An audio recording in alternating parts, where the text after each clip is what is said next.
भारत शिक्षण संस्था उमरगा, छत्रपति शिवाजी महाविद्यालय उमरगा। मैं प्राध्यापक नागदेव जियन, विभाग हिंदी।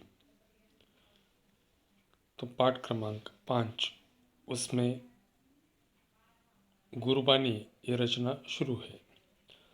तो गुरुबानी में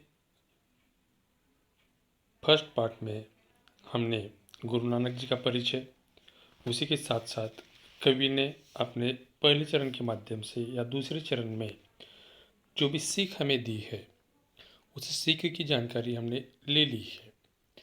तो अगले चरण के माध्यम से हम आज देखे जा रहे हैं कि गुरु नानक जी ने गुरुबानी संरचना के माध्यम से मनुष्य के जीवन को उत्तम और सदाचार से परिपूर्ण बनने के लिए गुरु का मार्गदर्शन अत्यंत आवश्यक होता है और इसी से शिक्षा प्राप्त कर मनुष्य उत्तम कार्य करता है।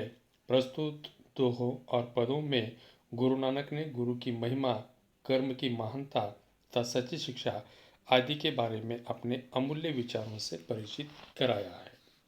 तो पहले चरण में हमने देखा है गुरु नानक जी ने जो गुरु होते हैं उस गुरु का जो महत्ता होती है, गुरु का चिंतन करने के लिए हमें बता दिया है।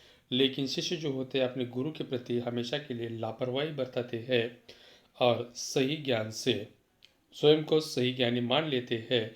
इसलिए कवि ने उदाहरण के माध्यम से बता दिया है कि जो तिल की झाड़ियाँ होती है उसके बीज तो बोए नहीं जाते, लेकिन वे अपने आप उगकर चली आती है।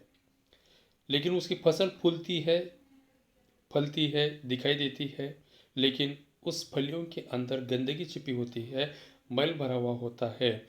और ऐसे लोगों से हमें किनारा करने के लिए कवि ने बता दिया है। अगले चरण में गुरु नानक जी ने बता दिया है, वे कहते हैं कि मोह को जलाना है और उसी के साथ साथ उसकी घिसकर शाही बनानी है।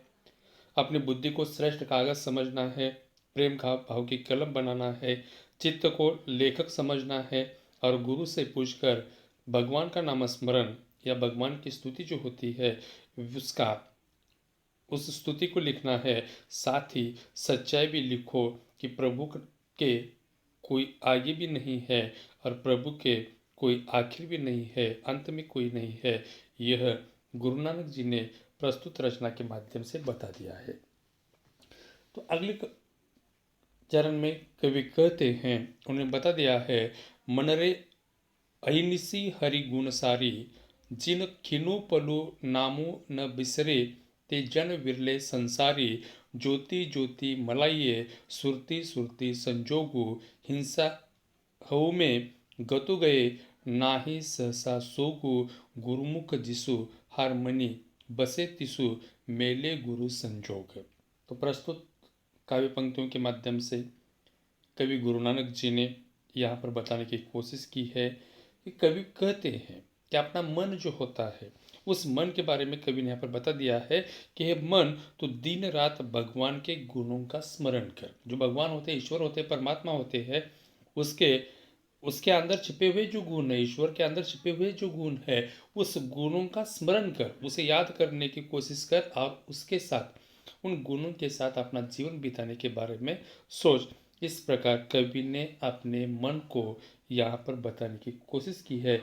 वे कहते हैं, जिन्हें एक क्षण के लिए भी ईश्वर का नाम नहीं भूलता, संसार में ऐसे लोग विरले ही होते हैं। कि कवि ने अपने मन को बता दिया है कि तू दिन रात भगवान का नाम स्मरण कर, भगवान के अंदर छिपे हुए जो गुण है उस गुण को स्मरण करने की कोशिश कर, जिन एक क्षण के लिए भी ईश्वर का नाम भूलना नहीं है। और संसार में ऐसे लोग जो होते हैं बहुत कम दिखाई देते हैं।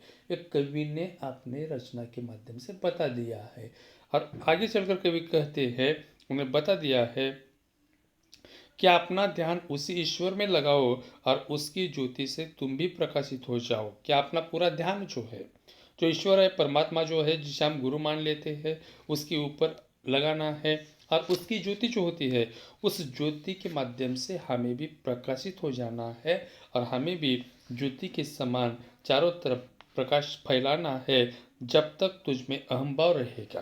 तो कवि ने बता दिया है कि जब तक मनुष्य के अंदर अहंभाव होता है, जो अहमपना होता है, अहंबा होता है, तब तक वहाँ पर प्रभु के दर्शन नहीं हो सकते। क्योंकि प्रभु को मिलने के लिए जो गली होती है बहुत ही सांकरी है, उसे संकुचित कहा जाता है, और उसी के साथ साथ पतली भी कहा जाता है। उसके अंदर दो को स्थान नहीं है।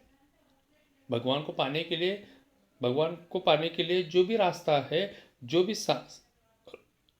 भी गुफा है, उसमें दोनों के लिए स्थान नहीं है। क्योंकि एक तो वहां पर अहंभाव रह सकता है, और उसी के साथ साथ नहीं तो ईश्वर रह सकता है। इसीलिए कवि ने बता दिया है कि जब तक तुझ में अहंभाव रहेगा तब तक तुझे प्रभु के दर्शन नहीं हो सकते। जिसने अपने हृदय में भगवान के नाम की माला पहन ली है, उसे प्रभु के दर्शन होते हैं। तो कवि ने बता दिया है कि हमें भगवान का नाम स्मरण करना है, भगवान के अंदर छिपे हुए जो गुण है उस गुण को स्मरण कर लेना है।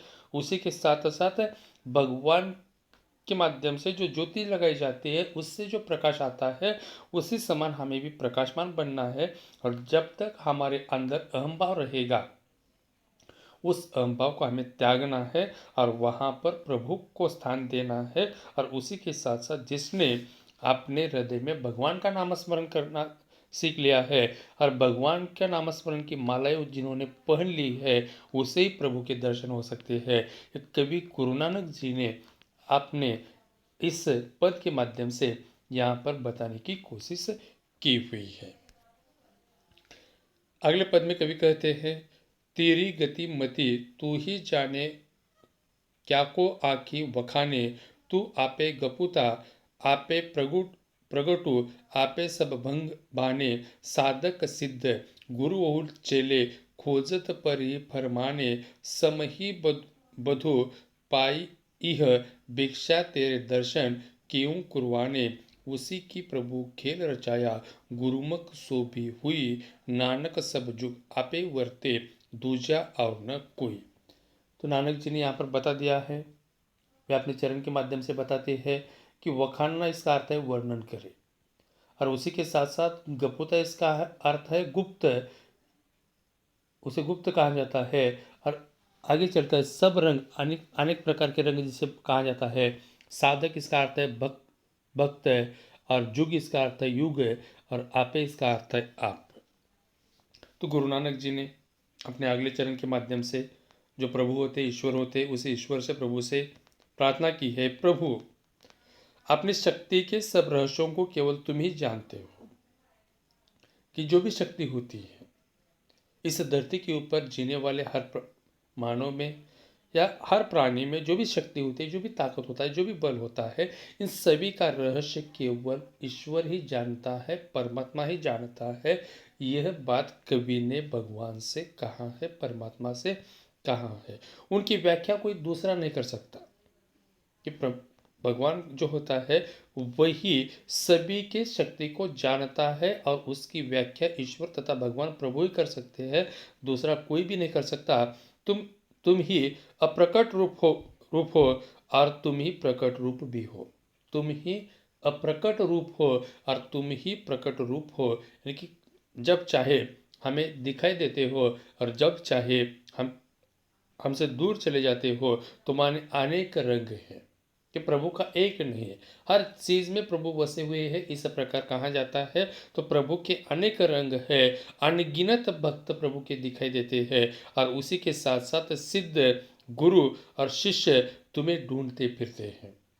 तो प्रभु के अनेक रंग है, अनगिनत भक्त प्रभु को पाने के लिए उसकी आराधना कर लेते हैं, उसकी उपासना करते हैं, उसकी प्रार्थना कर लेते हैं।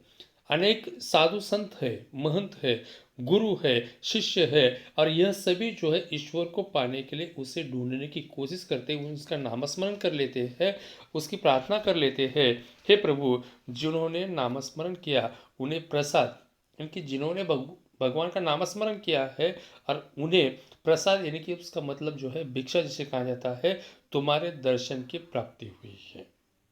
कि जिन्होंने आपका नामस्मरण किया है, आपसे प्रार्थना की है, हे प्रभु तुम उन्हें प्रसाद के रूप में तुम्हारे दर्शन की प्राप्ति वहाँ पर हो चुकी है। एक कवि यहाँ पर कहते हैं हुई है, प्रभु तुम्हारे इस संसार के खेल को केवल कोई गुरुमुखी समझ सकता है। तो इस धरती के ऊपर, इस संसार में जो भी चलता है, जो भी हो रहा है और जो भी किया जाता है, यह करने वाला सब कुछ जो है वे ईश्वर को माना गया है। और संसार का खेल खेल जो होता है कोई गुरुमुख गुरु ही कर सकता है। और आप सभी के गुरु हो। प्रभु आपने संसार में युग युग से तुम्हें विराजमान रहते हो, कोई दूसरा नहीं है। तो अनेक युग चले आते हैं, बीत जाते हैं, दूसरा युग चला आता है। तो अनेक युग आते हैं, चले जाते हैं, लेकिन तुम एक ही हो कि आपका स्थान जो है प्रभु ईश्वर से उन्होंने कहा है कि युग युग से आप सिंहासन के ऊपर विराजमान हो। और आपका सिंहासन जो है कोई दूसरों के लिए वहाँ पर स्थान नहीं है, कोई दूसरों ने आज तक ले नहीं सका। एक कवि ने प्रस्तुत काव्य पंक्तियों के माध्यम से जो ईश्वर होता है, जो भगवान होता है, जो परमात्मा होता है, उसकी प्रार्थना करते हुए ईश्वर का नामस्मरण करने के लिए यहाँ पर ईश्वर का नामस्मरण करते हुए प्रभु के गुण कवि ने, गुरु नानक जी ने गाए हुए हैं। अगले चरण में कवि कहते हैं, गगन में काल रविचंद दीपक बने, तारक मंडल जनक मोती, धूप मलियानिल पवनु चवरे करे, सकल वनराई कुलती ज्योति, कैसे आरती हुई भव खंडना, तोरी आरती अनहत शब्द बाजत बेरी। तो प्रस्तुत काव्य पंक्तियों के माध्यम से यहाँ पर कवि ने कहा है, गगन इसका मतलब है आकाश, रविचंद इसका मतलब है सूर्य और चंद्रमा, तारका मंडल इसका मतलब है तारामंडल, धूप इसका मतलब है गुगुल, चौर इसका मतलब है चवर, और वनराई इसका मतलब है वन संपदा, अनाहत इसका मतलब है योगियों को सुनाई देने वाली आंतरिक ध्वनि, और बेरे इसका मतलब है नगाड़ा। तो कवि ने प्रस्तुत काव्य पंक्तियों के माध्यम से यहाँ पर बताने की कोशिश की है कि संसार में दिन रात महान आरती हो रही है, क्योंकि भगवान का नामस्मरण करते हुए, ईश्वर की प्रार्थना करते हुए, प्रभु के गीत गाते हुए संसार में दिन रात महान आरती होती रहती है। और उसी आरती को लेकर कवि ने अपने काव्य पंक्तियों के माध्यम से भगवान से प्रार्थना की है कि वे कहते हैं, आकाश की थाल है, जो आकाश है वे एक थाल के रूप में है। इनकी आरती करने के लिए थाल में दीपक रखा जाता है और उस थाल को वहाँ पर भगवान के सामने घुमाया जाता है। उसी प्रकार यहाँ पर कवि कहते हैं कि जो थाल होती है वे आकाश की थाल में सूर्य और चंद्रमा के दीपक जल रहे हैं। जो दीपक होते हैं उस थाल में हम रख देते हैं। उसी प्रकार यहाँ पर कुदरत के माध्यम से आकाश की थाल है और सूर्य तथा चंद्रमा उस थाल के दीपक जल रहे हैं। उस थाल में वे दिखाई दे रहे हैं। हजारों तारे सितारे मोती बने हैं। कि हजारों तारे जो है वे मोतियों के समान सितारे बनकर तारामंडल की तरह से यहाँ पर चमकीले हुए दिखाई दे रहे हैं। मलय की खुशबूदार हवा, धूप, गूगल इसका मतलब है महक, वो यहाँ पर आ रही है। तो कवि ने बता दिया है, आकाश की थाल है, सूर्य और चंद्रमा दीपक के समान दिखाई दे रहे हैं, हजारों तारे सितारे मोती के रूप में उस थाल में दिखाई दे रहे हैं। मलय की खुशबूदार हवा चल रही है और उस खुशबूदार हवा की जो धूप है, जो हम धूप लगाते हैं, वे उसकी महक यहाँ पर जो आप गूंज रही है और उसी के साथ साथ वायु हवा वे चवर कर रहे हैं। जो हवा होती है, वायु होता है, वे भी यहाँ पर घूमता हुआ दिखाई दे रहा है। जंगल की सभी वनस्पतियाँ फूल चढ़ा रही है। जो जंगल में अनेक वनस्पतियाँ होते हैं, पेड़ होते हैं, उन सभी के ऊपर फूल दिखाई दे रहे हैं और वे उस भगवान से फूल अर्पण कर रहे हैं। हृदय में अनहद नाद का वाद्य बज रहा है।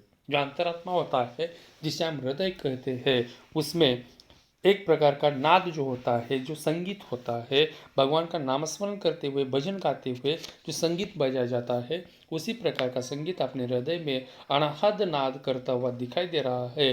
हे मनुष्य, इस महान आरती के होते हुए तेरी आरती का क्या महत्व है। तो इतनी बड़ी कुदरत के माध्यम से बनाई गई जो महान आरती है, तो इस आरती के सामने मनुष्य के माध्यम से जो भी भगवान की प्रार्थना की जाती है, पूजा की जाती है, आराधना की जाती है, उसका महत्व क्या है, इस प्रकार का सवाल यहाँ पर कवि ने पूछा है। अर्थात भगवान की असली आरती तो मन में उतारी जाती है, कि भगवान की असली आरती जो होती है हर मनुष्य के मन के माध्यम से उस आरती को उतारी जाती है। जो भी श्रद्धा होती है, जो भी भक्ति होती है, श्रद्धा ही भक्त की सबसे बड़ी भेंट होती है। जो श्रद्धा होती है वही श्रद्धा भक्त की सबसे बड़ी भेंट है। ये गुरु नानक जी ने प्रस्तुत रचना के माध्यम से भगवान से प्रार्थना करते हुए, उसकी आराधना करते हुए, उसकी पूजा करते हुए हमें वहाँ पर अपने तन और मन के माध्यम से, पूरी श्रद्धा के माध्यम से उसकी पूजा तथा आराधना कर लेना चाहिए। एक कवि ने प्रस्तुत गुरुबानी इस रचना के माध्यम से संत गुरु नानक जी ने यहाँ पर बताने की कोशिश की हुई है। तो जो भी रचनाएं हैं वे रचना यहाँ पर पूरी हो चुकी है। आशा है, उम्मीद है कि आपको यह रचनाएं समझ में आ गई होगी, इस प्रकार की आशा कर देता हूँ। आगे हम देखेंगे जो स्वाध्याय, तो कविता के नीचे जो स्वाध्याय पूछे गए हैं उस स्वाध्याय को हम आगे देखेंगे। तो कविता के शब्दार्थ यहाँ पर दिए हुए हैं। उसके बाद स्वाध्याय है। स्वाध्याय के माध्यम से आकलन के तौर पर पहला प्रश्न पूछा गया है। पहला संजाल पूर्ण कीजिए। उसमें मुख्य संजाल के रूप में नाम स्तुति के लिए ये आवश्यक है, इस प्रकार का संजाल दिया गया है और उस खाली संजाल को हमें पूरा कर लेना है। तो पहले में आता है मोह को त्यागना, दूसरे में आता है बुद्धि को श्रेष्ठ मानना, तीसरे में आता है सच्चे मन से गुरु से ज्ञान पाना और चौथे में आता है प्रेम भाव जागृत करना। तो यह प्रश्न पहला संजाल पूर्ण कीजिए। इस प्रकार हमें जो भी परीक्षाएं होती है उसमें संजाल पूरा करना है। अगली कृति है प्रश्न पहला कृति पूर्ण कीजिए। उसमें पहला दिया है आकाश के दीप। आकाश के दीप, इसमें दो प्रकार आकाश के दीप जो होते हैं उसका नाम लिखना है। तो यहाँ पर पहला है सूर्य और दूसरा है चंद्रमा, जो हमने अभी देखा था। तो उसी प्रकार सूर्य अंध और चंद्रमा, जिसे हम रविचंद्र कहते हैं, तो उसी प्रकार से उस संजाल को पूरा करना है, उस कृति को पूरा करना है। अगला है शब्द संपदा। शब्द संपदा के माध्यम से दूसरा यहाँ पर दिया गया है और वहाँ पर प्रयुक्त शब्द हमें लिखना है। तो 4 शब्द दिए गए हैं, उसके प्रयुक्त शब्द हमें लिखने हैं। पहला है दान। दान इसका आता है दान अधिक ई और वहाँ पर आता है दानी। दूसरा है दया। दया अधिक आलू, आलू प्रत्यय लगाया जाता है और दयालु आता है। तीसरा है गुण अधिक वान, वान प्रत्यय वहाँ पर लगाया गया है, वह होता है गुणवान। और चौथा है अंतर अधिक आल और वहाँ पर प्रत्यय लगाने के बाद वह शब्द बन जाता है अंतराल। तो इसी प्रकार शब्द संपदा के माध्यम से प्रयुक्त शब्द हमें परीक्षा में लिखने हैं। अगला जो प्रश्न पूछा गया है कि अभिव्यक्ति के रूप में गुरु बिना ज्ञान न हुई उक्ति पर आपने विचार लिखिए। जो हमने अभी देखे हैं वहाँ पर लिख देना है कि गुरु के बिना हमारा ज्ञान जो होता है वह अधूरा होता है। गुरु हमारे आंखें खोल देते हैं और हमें ज्ञान की प्राप्ति होती है और संसार के माध्यम से हम सही तौर पर अच्छे तरीके से जी लेते हैं। यह गुरु बिना ज्ञान न हुई इस उक्ति के माध्यम से हमें लिखना है। अगला पूछा है ईश्वर भक्ति में नामस्मरण का महत्व होता है, इस विषय पर अपना मंतव्य लिखिए। तो ईश्वर भक्ति का नामस्मरण महत्वपूर्ण होता है, इसके बारे में स्वयं की जो अभिव्यक्ति है, जो विचार है, उस विचार को लिखना है। रस स्वादन के माध्यम से गुरु निष्ठा और भक्तिभाव से मानव श्रेष्ठ बनता है, इस कथन के आधार पर कविता का रस स्वादन कीजिए। तो कविता का नाम, उसके रचनाकार और जो भी काव्य पंक्तियाँ वहाँ पर दी गई है वह काव्य पंक्तियों का केंद्र, ये सारी बातें उसे रस स्वादन के माध्यम से हमें लिखनी है। अगला है साहित्य संबंधी सामान्य ज्ञान। तो उसमें प्रश्न 5वां पूछा गया है गुरु नानक जी की रचनाओं के नाम। अब गुरु नानक जी की रचनाओं के नाम क्या है? गुरु नानक जी ने लिखी हुई जो रचनाएं हैं वे है गुरु ग्रंथ साहिबा। तो गुरु ग्रंथ साहिबा के माध्यम से वहाँ पर गुरु नानक जी के ग्रंथों का नाम लिख देना है। अगला है गुरु नानक जी की भाषा शैली की विशेषताएं। तो गुरु नानक जी की भाषा शैली की विशेषताएं क्या है, ये पहले परिचय के माध्यम से हमने देख लिया था और वही वहाँ पर लिख देना है। तो वहाँ पर लिखना है, गुरु नानक जी सहज सरल भाषा में अपनी बात कहने में माहिर है। आपकी काव्य भाषा में फारसी, मुल्तानी, पंजाबी, सिंधी, खड़ी बोली और अरबी भाषा के शब्द समाये हुए हैं। आपने पद शैली में रचना की है। पद काव्य रचना की गेय शैली मानी जाती है। ये गुरु नानक जी की भाषा शैली की विशेषताएं आपको परीक्षा में लिख देनी है। अगला प्रश्न है प्रश्न क्रमांक 6, निम्नलिखित वाक्यों में अधोरेखित शब्दों के वचन परिवर्तन करके वाक्य फिर से लिखिए। उसमें पहला दिया है, सत्य का मार्ग सरल है। वचन परिवर्तन करना है और लिखना है। तो वहां पर आता है, सत्य के मार्ग सरल है। सत्य के मार्ग सरल है। दूसरा है, हथकड़ियाँ लगाकर अकबर बादशाह के दरबार को ले चले। तो हथकड़ियाँ की जगह पर हथकड़ी आती है। हथकड़ी लगाकर अकबर बादशाह के दरबार को ले चले, क्योंकि एक ही आदमी था इसलिए को ले चले, इस प्रकार आता है। चप्पे चप्पे पर कांटों की झाड़ियाँ है। तो यहाँ पर चप्पे चप्पे पर कांटों की झाड़ी है। सुकरात के लिए यह जहर का प्याला है। तो आता है, सुकरात के लिए ये जहर के प्याले है। रूढ़ी स्थिर है, परंपरा निरंतर गतिशील है। यहाँ पर इस प्रकार से वचन परिवर्तन होता है कि रूढ़ियाँ स्थिर है और परंपराएं निरंतर गतिशील है। उनकी समस्त खूबियों कमियों के साथ स्वीकार कर अपना ले। तो वहाँ पर वचन परिवर्तन इस प्रकार आता है कि उनकी समस्त खूबी कमी के साथ स्वीकार कर अपना ले। सातवां है, वे तो रुपये सहजने में व्यस्त थे। सातवां, वे तो रुपये सहजने में व्यस्त थे। तो इस प्रकार उसका वचन परिवर्तन करना है, तो वह तो रुपया सहजने में व्यस्त था। आठवां है, ओजन विघटन के खतरे क्या क्या है। तो इस प्रकार से वचन परिवर्तन करना है कि ओजन विघटन का खतरा क्या है। नौवां है, शब्द में अर्थ छिपा होता है। शब्दों में अर्थ छिपे होते हैं। और आखिरी है 10वां, अभी से उसे ऐसा कोई कदम नहीं उठाना चाहिए। तो उसका वचन परिवर्तन इस प्रकार से होता है कि अभी से उसे ऐसे कोई कदम नहीं उठाने चाहिए। इस प्रकार से हमें परीक्षा में जो भी स्वाध्याय पूछा जाता है उस स्वाध्याय को पूरा करना है।